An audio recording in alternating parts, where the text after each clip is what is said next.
I used to go work for my pop and my dad as a brickies labourer. Oh yeah?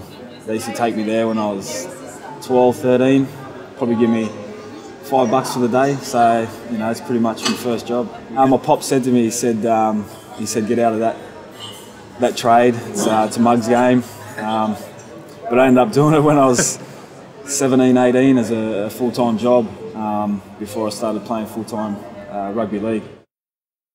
I think my dad followed Wes when he was a kid and when he was an adult, so I sort of followed his footsteps. But you know, being an Illawarra boy, I enjoyed the Steelers, loved the Steelers. You know, grew up watching the Steelers, so you know, I followed them.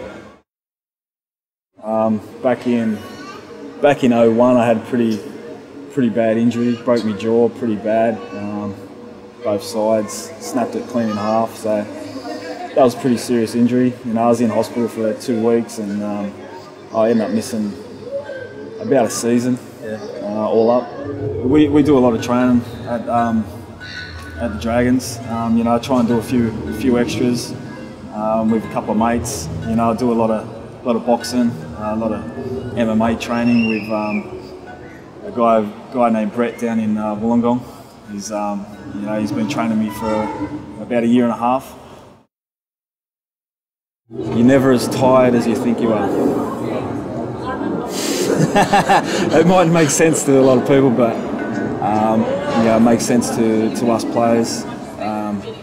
You know, being out there on the field, you feel tired at some points in the game, but you can always push through it. So yeah, that's stuck in my mind.